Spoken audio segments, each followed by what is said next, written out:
By now, you've heard that President Trump has engineered a miracle in the Middle East, a peace agreement that will return the hostages to Israel and the remains of those hostages that were killed in captivity.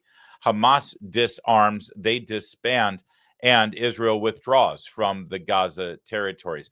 The Arab nations in the Middle East have embraced this plan. Israel is celebrating in the streets. The Gazans are celebrating in the streets. It's only people in the American media who seem perplexed about this. Not everyone, though. And that's why it's a bit chaotic right now in newsrooms. They don't know what to make of it. Some people are being intellectually honest and say, yeah, you got to give Trump his due. But others are saying, hell no, we will never give Trump any due. We're going to show you all of those reactions coming up in this segment. But let's begin with the extraordinary moment that by now maybe you've seen. If you haven't, take a look. During an East Room roundtable conference on the dangers of Antifa, Secretary of State Marco Rubio approaches President Trump and whispers in his ear. Criminal conspiracy. Okay. I'm just giving. I was just given a note by the Secretary of State saying that we're very close to a deal in the Middle East. And they're going to need me pretty quickly. So I will take a couple of more questions. Wow, that's something. It evokes that moment after 9/11 when President George W. Bush was doing an event with kindergartners. And his chief of staff came and whispered in his ear with the horrible news of America being under attack from radical Islamist terrorists from Al-Qaeda. This with a much happier ending. Certainly, as the president receives this information. I want to show you another version of these events, though, if I could. This captured by the New York Post. Take a look at this moment as Rubio is talking with Deputy Chief of Staff Steve Miller and somebody to Miller's right. He's got a note that he's just penned trying to give President Trump this information. He reaches behind Attorney General Bondi to hand the note to him. Trump reads the note, watch him look at it and react to what the note says. Now watch, he's going to turn back to Rubio and he's going to give him a hand signal under the table asking him to come over to him. He's sort of giving it this, right? Rubio comes over, whispers the final details, and that's when Trump makes the announcement. I was just given a note by the Secretary of State saying that we're very close to a deal in the Middle East, and they're going to need me pretty quickly. So I will take a couple of more questions. What a time to be alive. What a time to be able to witness events in real time. World history taking place right before our eyes with cameras everywhere so that we can see it and we can participate in it and watch it occur. And listen, before I get too excited about it, I recognize the fact that one side of this peace deal are terrorists, murderers, ruthless, bloody, anti-Semitic, Jew-hating terrorists. I get it. I'm not going to be completely ecstatic or comfortable or take a full breath until I see all of those hostages released. Just signing and saying that they'll do it is never enough. But we're closer to peace in that region than we've ever been, certainly since the October 7th massacre. And yes, we have President Trump to thank for it. Take a look at this extraordinary photograph. It's a close-up of the note that Rubio signed him. I hope somebody has saved this for the presidential archives. I want to see this in the presidential library that's being paid for by CBS News and ABC News through the defamation settlements that they've given. If you can read it here, very close, underlined very twice.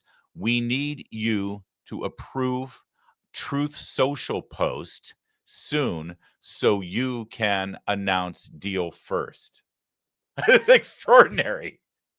It's absolutely extraordinary and a remarkable time.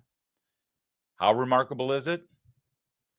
I want to show you how they reacted on MSNBC this morning. This is presidential historian John Meacham, a Trump hater. This is the guy they roll out whenever they need someone with authority because he's a historian to tell you how absolutely outside the norms President Trump is and how he has degraded the presidency and he will be going down in history as the worst president in American history. That's who John Meacham is. And this was his reaction. One of the things about honesty and citizenship and a sense of, I would say, maturity about what people in a democracy should do is, even if someone with whom you disagree about 99 things does the 100 really well, you should say so, because that's what intellectual honesty is.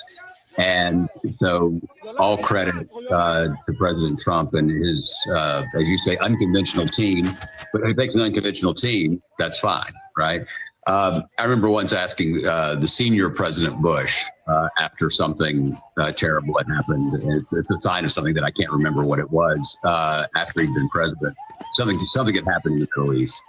And I said, this is a man who spent decades dealing with this. I said, Mr. President, do you think this ever gets resolved? And he said, God, I don't know. That's what one of the most experienced diplomatic presidents in American history thought, is that it was an unknowable thing. That's right. One of the most experienced diplomatic presidents in American history never conceived of this moment happening. And so I want to just take a step back for a moment, because I've been saying this often on this show. All of these critics of Donald Trump, all the people who have just the reflex knee-jerk reaction that he is everything, the evil incarnate, that it's the end of our Constitution, it's the end of our republic, we'll never have another vote again, he's Hitler, he's Stalin, he's, fill in the blanks, whatever the hell it is. And I often just say, these people, what if you're wrong? What if you happen to be on the wrong side of history with regard to President Trump and his abilities, even though he's unorthodox, even though he's different, even though it makes you have to, step outside of the little cardboard box that your intellect has been in for the last several decades. Stop for a moment and step outside that box for a second. Just look at it from someone else's perspective. Dare I say, look at it from our perspective, those people who have actually supported this president. What if you're wrong? And it's that moment that you just saw that makes you wonder, could this be the moment where they say, hold on, if I was wrong about Trump on this, what else might I have been wrong about? Is this that moment where things could shift forever about the perception of this president? I'd love to hear your reaction, if you agree with me that this could be that moment, that it took some transcendent impossibility like what we're witnessing right now for people to finally get shocked out of their system and think, wow, I mean, it's not easy for somebody to say they were wrong about something that they were so passionate about. Could this be the moment? Let me know down in the comments or in the live chat if you agree with me, or if you think that I'm just being a little too optimistic and, dare I say, naive. I'd love to hear from you. A little bit more from Morning Joe, though, right now. By the way, this is another part of this story, the way the media is reacting. We've got people in the media who are, yes, giving Trump credit for this reluctantly. We've also got people who have tried to crap all over this deal immediately, of course. I'm looking at you, Jake Tapper. We'll show you that in a second. But even when they're telling the truth and speaking honestly and objectively about what an extraordinary moment this is in American world history, really, they've got looks like that. Look at Joe and Mika. Look at them. Look at David Ignatius. Look at the three of them. They look like they're reporting on the death of a world leader. They look like they're reporting on the assassination of Mahatma Gandhi. They look like they're about to go to the funeral itself. Even when delivering the good news, the objectively, by every measure, good news. I want to repeat, both the Gazans, Palestinian people, and the people in the streets of Israel are both sides popping champagne corks.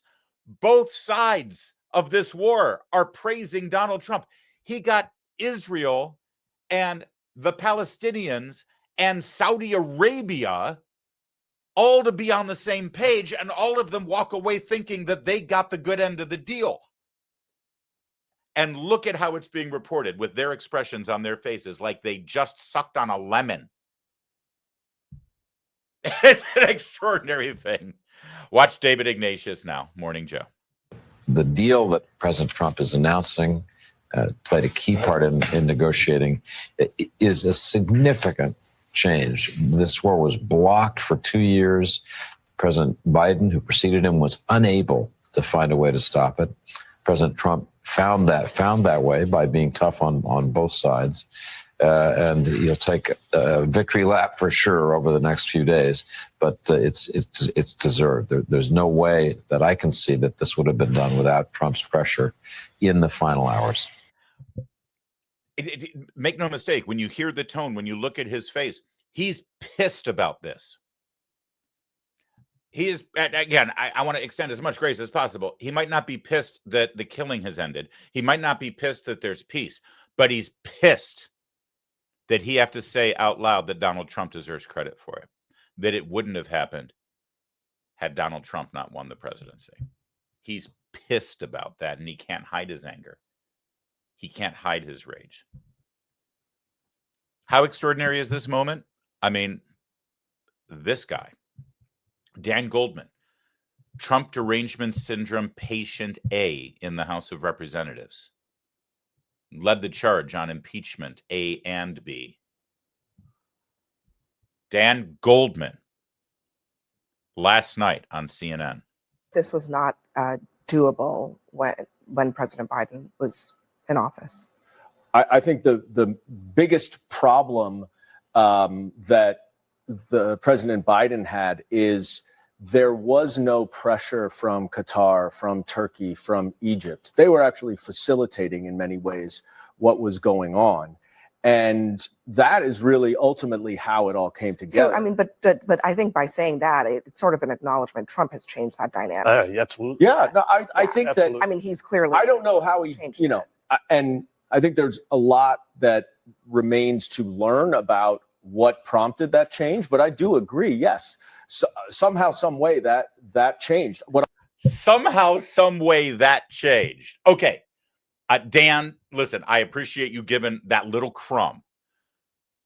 But do you mind if just an amateur here who merely watches the news and the events of the day over the course of the last several years, do you mind if I chime in here and maybe lend some ideas as to how that changed, what made the change?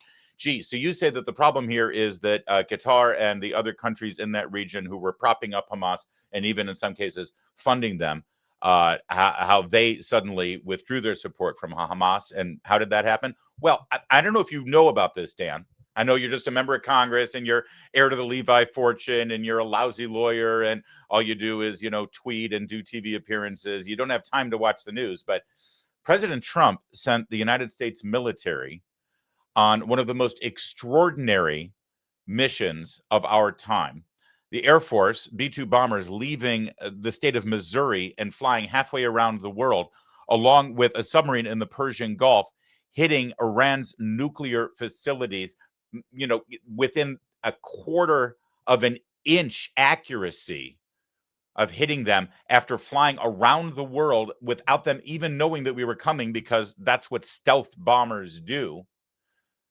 And the 30-plus Tomahawk missiles, or were they Tritons, that got shot from a submarine from underwater in the Persian Gulf, blowing a gaping hole in the bunker where their nuclear program was sitting, and then all of the bombs from the B-2 going through that hole and exploding their entire nuclear program out of the water. Do you think maybe the other countries in that region thought, whoa,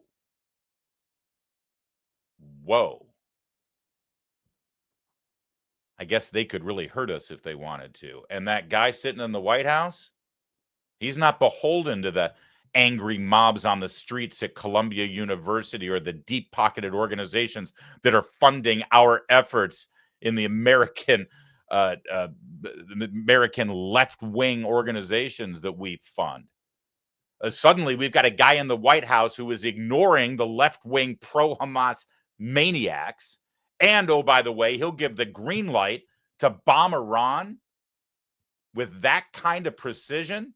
You think maybe, Dan, that might have had something to do with it? Maybe having a loose cannon in the White House who's more than willing to kill our enemies gets people's attention. And they recognize that maybe they don't want to be on the same side. as our enemies.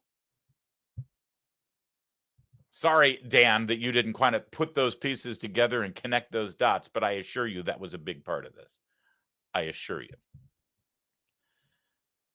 Sadly, not everybody in the American media was ready to give President Trump any due. In fact, this extraordinary moment on MSNBC is the perfect example.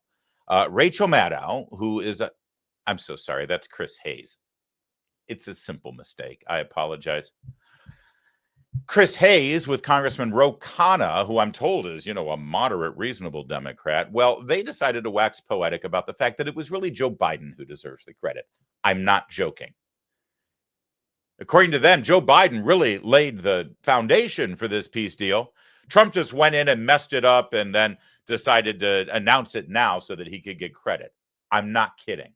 There was a deal that was sort of jointly negotiated by the outgoing Biden administration, the incoming Trump administration, that was also multiple phases. The first phase was the release of some hostages, a cessation of bombing. That never got to phase 2 the first time around.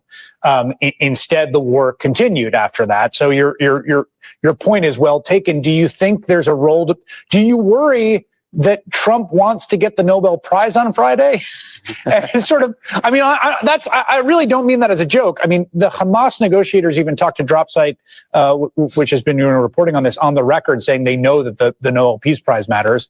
That there's some desire to get something done that may not then endure in even the medium term. I was talking to Diane, your producer, right before the show, and I said Kissinger got the Nobel Peace Prize and Gandhi didn't. So I'm not sure how much the Nobel Peace Prize means, but it means a lot to Donald Trump. Wow. So a couple things. Oh, really? Biden had this structured deal, but Trump blew it up so he could take credit. You're a jerk. And there's no fact or historical basis to support that notion. There's no way Biden could ever get this deal. You know how I know? Because he had 1.5 years to get this deal and he didn't. That's how I know. And the problem is that Joe Biden was compromised by all of the forces within his party who are, in fact, on the side of the terrorists. It wasn't going to happen. The terrorists knew that. Excuse me. Also, this whole thing about the Nobel Peace Prize. First of all, I don't care about the Nobel Peace Prize. As long as Barack Obama got the Nobel Peace Prize for doing nothing, Al Gore got the Nobel Peace Prize for lying to you about carbon emissions and your SUVs, and Yasser Arafat, an actual murdering terrorist, got the Nobel Peace Prize for nothing, for agreeing to stop killing Jews. And then he continued to kill Jews. As long as Nobel has given the Peace Prize to those people for those reasons, it's not worth anything. But let me just say, if you are looking at this peace deal and you're evaluating it based on whether Trump did it to get the Nobel Peace Prize or not, you have a broken moral compass. Let me just tell you, they're going to announce the Peace Prize tomorrow. Donald Trump is not going to get the Nobel Peace Prize. They will never give Donald Trump the Nobel Peace Prize, and I want to be wrong. And I will be on the air right here tomorrow telling you how happy I am that I'm wrong. But I don't think it's going to happen. It just won't. But let me just say this. And I would have asked Chris Hayes this if he ever deigned to have me on the show. Chris, if Donald Trump engineered a peace deal that everybody seems to be happy with in the Middle East, and there's a ceasefire and the hostages are being released, and there's now a timetable for Israel's withdrawal from the Gaza territory so that people can come back and rebuild it so it's a civilized place to live, and he did all of that just so he can get a Nobel Peace Prize, so what? So, I mean, oh, well, he just did it to get the prize. Who cares what his motivation is? If he was able to do it, that is objectively a great thing. But they just can't bring themselves to that point. They can't. They have too much invested in their hatred. Which brings us to Jake Tapper. Jake Tapper, the last real journalist in Washington, D.C., he's the most serious of them all. He's the only one that you should take seriously. Just ask him. As the details of this peace plan were being reported last night by their White House correspondent, Caitlin Collins. Oh, look, they're not shooting her in profile. Caitlin Collins delivering the news to Jake Tapper, and Jake Tapper decided that he had to point out that, whoa. This isn't really a peace plan, guys. Yeah, that's right. Everyone's calling it a peace plan. Everyone's calling it a peace agreement. The Israelis are calling it a peace agreement. The Gazans are calling it a peace agreement. The neighboring Arab nations are calling it a peace agreement. But Jake Tapper, as usual, knows better than everybody else. It's not really a peace deal. And the reason why this isn't a peace deal? Watch. Obviously, blessed are the peacemakers indeed. But it is worth pointing out, this is a ceasefire deal, right? This is not a larger peace deal about a Palestinian state of any sort and who gets to rule a Palestinian state and Israel gets security guarantees, how, and all that. That is still TBD, right? I mean, yes, but because the yes, but part of that is that, yes, this is the first phase of this deal where the two key parts of that was a ceasefire and the release of the hostages and also the release of Palestinian prisoners that are being held in Israel. I literally cannot believe what I just saw. Jake Tapper, by the way, who I believe is Jewish and for the most part is a supporter of the state of Israel, certainly props himself up to be. But did he just say what I heard him say? And by the way, everyone is saying this is phase one of the peace deal. That do this first. Everyone has said nothing happens until you release the hostages. Nothing. And there's other things that we can discuss, but release the hostages, and then the shooting ends, and then there's a withdrawal, and then there's more to discuss in the rebuilding platform. So to act like he's some sort of brilliant observer of this entire process by pointing out, well, it's not really. But did you hear what he said in terms of what would constitute an actual peace deal in the Middle East? Watch it again with me. Obviously, blessed are the peacemakers indeed. But it is worth pointing out, this is a ceasefire deal, right? This is not a larger peace deal about a Palestinian state of any sort and who gets to rule a Palestinian state. So let me just be clear here. Smart guy with his smart guy glasses, furrowed brow, most important, serious journalist in Washington, D.C., Jake Tapper, is now on the record saying that there will never actually be any kind of Middle East peace deal with regard to Israel unless the Palestinians get their own sovereign state. That's your position now? Really? Because, funny, that's the same position as Hamas, Hezbollah, and the Iranians. Well, actually, I guess they also want Israel to be wiped off the face of the planet, but who knows? That's the next step, certainly. Hold on. So it's not a peace deal unless the Palestinians have their own sovereign state with a standing army right on the border of Israel? Is that Jake Tapper's position here? Otherwise, it's really just a tenuous ceasefire. We can't really have peace until the Palestinians have a nuclear weapon, perhaps. What the hell? Also, I noticed something else about this. Take a look. It's a weird tick that Jake Tapper and Dana Bash and other CNN journalists have. I don't know if it's a signal to the producers in the booth to end the segment or change the subject or something. When Caitlin Collins gets caught off guard by this and she starts stammering and having to work up the courage to tell Jake Tapper that what he said is complete, total nonsense. Watch what Jake Tapper does with a tilt of his head. It's like an abrupt cock of his head, if I may use that term, to a 45-degree angle. Watch it. It's weird. Nobody does this. Dana Bash does it all the time. I think it's some kind of CNN thing that the nice haircut teleprompter readers do to send some sort of signal that after this question, we're going to end the segment. I don't know. You tell me if you notice it. Or maybe just Jake Tapper's weird, which I'm open to that. Watch. And Israel gets security guarantees, how, and all that. That is still TBD, right? I mean, yes, but because the yes, but part of that is that, yes, this is the first phase of this deal where the who holds their head like that? It's a weird. I mean, it's try doing that. Try cocking your head like that. You have to go out of your way to do it. And I don't know if he's trying to look thoughtful and intelligent, or maybe I'm just nitpicking, and there but for the grace of God go I. Maybe we'll just stick with Jake Tapper's a weird dude. But that's it for how they reported on this story last night and this morning across the media spectrum. That's the good, that's the bad, that's the ugly. The bottom line is there's a peace deal. And by Monday, those hostages will be home. And that's a great thing. And if it means Donald Trump gets credit for it, well, God forbid people actually step outside their cushy little world of hatred and acknowledge something good that came out of the bad orange man.